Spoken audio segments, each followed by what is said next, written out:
Shalom, queridos. Hoje nós temos o capítulo 13 e 14.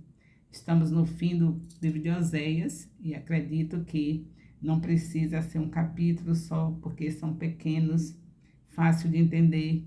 Então, é o 13 e o 14. Vou comentar um pouquinho do capítulo 13 e o 14 vocês leem, que não tem dificuldade para entender. Em Oséias 13, o Senhor Deus continua apresentando os erros de Efraim e Israel. Percebemos que eles fizeram uma série de escolhas erradas.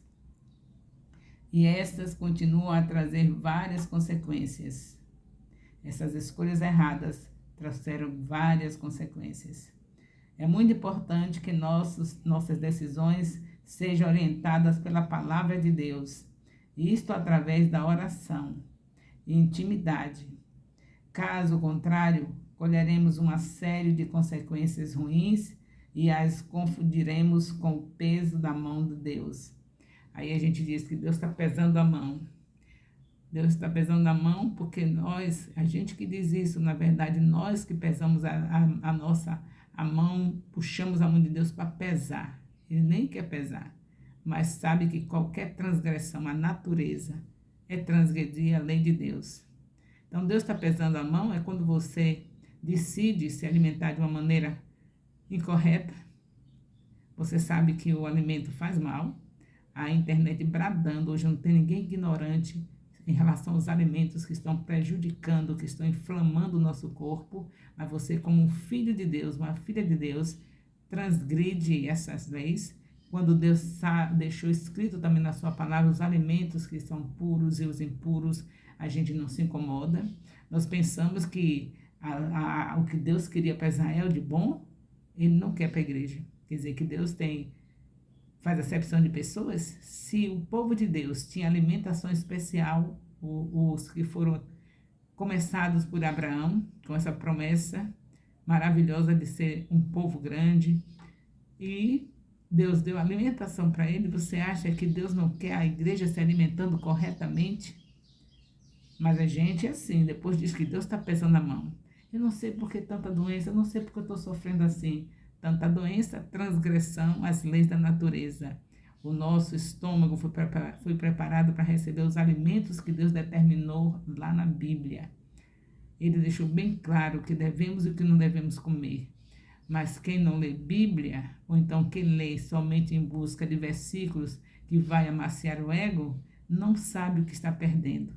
A Bíblia é toda de palavra de Deus e tudo é importante. Quando for coisa negativa, é para a gente aprender, não fazer. Saber que se fizer vai se dar mal, como aquele personagem que está ali na Bíblia se deu mal.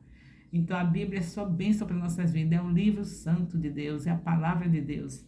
Então aqui Oséias está falando que às vezes a gente... Não, Oséias não, eu estou comentando que às vezes Deus pensa... Oséias está falando que o povo escolheu a fazer as coisas erradas e que Deus não estava pesando a mão, eles mesmo que tiveram decisões erradas e por isso estavam sendo castigados pelas suas próprias mãos. Cada vez que a pessoa faz uma coisa errada, está se castigando e depois ainda joga para Deus. Então é desse jeito, você sabe muito bem que o templo do Espírito Santo, que você é casa de Deus. Ou não sabia? Você é imagem e semelhança de Deus, o sopro divino que você é e que eu sou. Nós não somos esse envelope aqui, nós somos um sopro divino. O envelope é apenas para ficar o sopro divino dentro, que somos imagem do Senhor por causa disso, imagem do Senhor. E aí, esse sopro divino já é o bastante para a gente saber dar valor e se cuidar. Agora imagine que dentro desse sopro divino ainda tem o Espírito Santo que Jesus pagou o preço para nos dar. E aí nós vivemos uma vida como bem entendemos, nas nossas farrinhas de crente. É farrinha daqui, farrinha dali, é refrigerante, crente bebendo refrigerante. Meu Deus do céu, dando aos filhos suco de caixinha. Só a misericórdia de Deus. Pegando os alimentos industrializados para dar aos filhos. Além de comer, ainda dar aos filhos, vai criar os filhos fracos. Filhos dependentes de clínica todos os dias. Vai para a clínica essa, clínica aquela, exame disso, exame daquilo.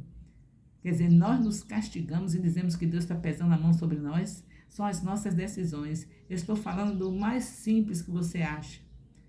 Que você acha que é simples, que não é nada demais comer à vontade, comamos e bebamos que amanhã morreremos. Isso é para os carnais, isso é para os ímpios, comer e beber porque amanhã eles morrem. Mas nós não, nós vamos ter uma vida eterna, vamos viver para sempre com Deus e devemos honrar o nome dele por esse ter nos feito esses felizardos de estarmos um dia com o Senhor em uma cidade onde não precisa do sol, porque Jesus é a luz.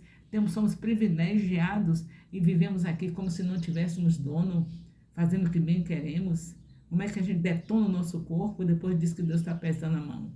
Aí vem doença essa, doença aquela outra. Sabemos que tem doença também que não é por causa disso. Também eu sei disso. Que Jó, por exemplo, ele adoeceu porque Deus permitiu que Satanás tocasse na vida dele. Aí foi prova. Mas eu não estou falando da prova, eu estou falando das pessoas, de nós, que escolhemos, temos decisões, que detonamos a nossa vida e depois diz que Deus está pesando a mão. É o que estava acontecendo aqui com Israel. Detonou a vida deles com as decisões erradas. E aí agora, se perguntar, vai dizer que foi Deus, que o Senhor pesou a mão sobre mim. Fazer como o caso do livro de Ruth, que Mara, o marido tomou a decisão e ela teve que ir junto para um lugar maldito, Moabe. Decisão terrível. A pessoa saiu da casa do pão, morava em Belém, e ir para o lugar da maldição, que era Moabe. Então, uma decisão dessa, morreu o filho, morreu o marido, ela volta dizendo que o Senhor Deus pesou a mão sobre ela. Ela não, o marido dela, com a decisão, porque era o marido que tomava decisões nessa época, hoje em dia não se vê mais isso, né? Mas o homem sempre foi aquele que Deus autorizou para tomar as decisões do lar. Então, esse tempo era assim. O marido decidiu, pegou a família, arrebanhou tudo, foi para Moabe por causa da fome que estava lá em Belém. Se eu estou num lugar que é de Deus, que Deus dá toda a fartura, e essa fartura acaba, eu só tenho que me humilhar, porque eu sei que se está acontecendo, é porque Deus quer ensinar alguma coisa. Alguém está fazendo coisas que não estão sendo legais, e era justamente isso que Israel fazia. Faziam coisas erradas, como você vê o tempo todo, e Deus dava período de fome, castigava, tinha castigo disso ou daquilo, o inimigo vinha detonar eles. Aí realmente era uma decisão deles de desobedecer, e consequência dessa decisão, vinha o castigo. Mas quem estava pesando a mão era eles mesmos, porque se eles não estivessem fazendo coisa errada, Deus não ia trazer fome, Deus não ia trazer inimigo para detonar a vida deles. Então, de qualquer maneira, são as nossas decisões. E aí essa mulher volta dizendo que o Todo-Poderoso pesou a mão sobre ela.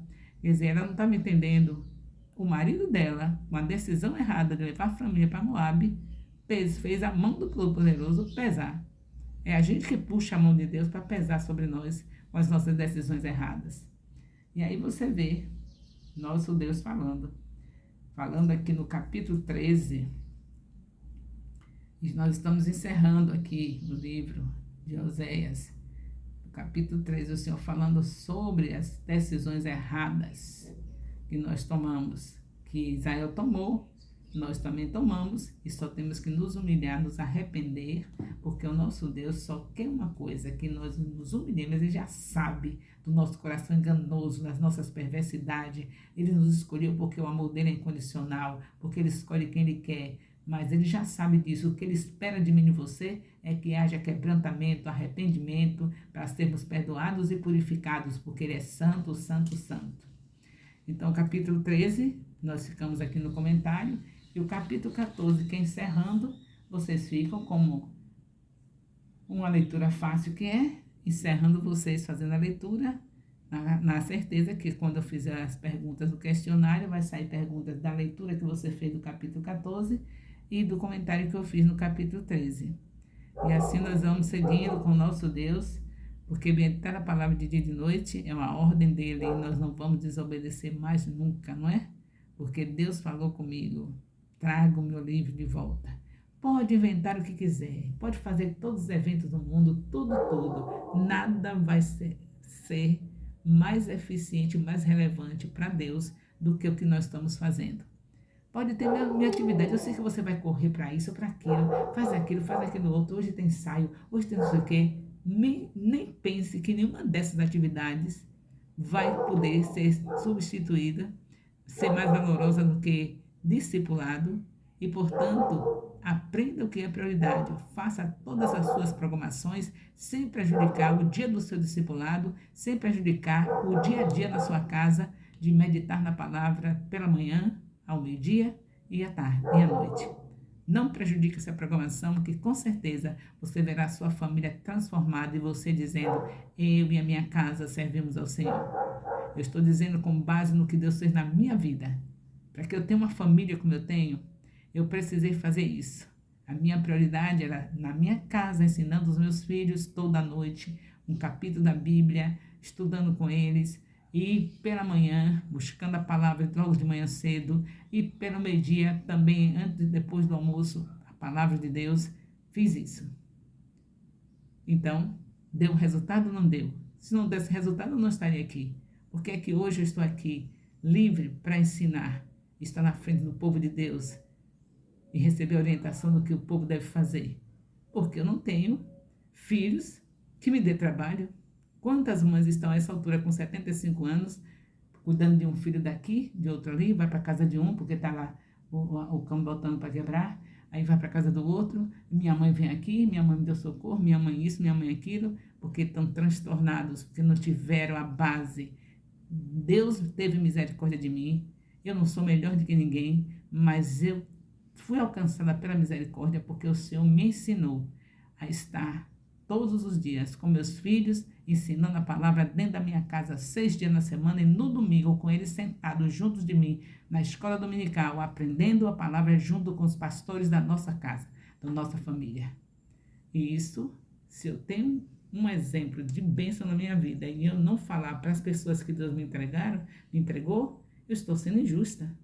Ele preparou a minha vida assim para que eu possa contar, testemunhar e ver se alguém decide fazer o mesmo. Se alguém quiser fazer o mesmo. Porque se não fizer, também não vai ter razão para dizer diante de Deus: ninguém me ensinou. Porque o ensino é algo tremendo. Você receber o ensino é receber um trabalho valoroso. Porque ensino dá trabalho. E eu não estou com pouco trabalho com vocês. É muito trabalho para ensinar. Mas eu sou feliz porque sei que eu estou ensinando aquilo que Deus, na sua misericórdia, trouxe para a minha vida e me fez ser uma mulher abençoada. Louvado seja Deus.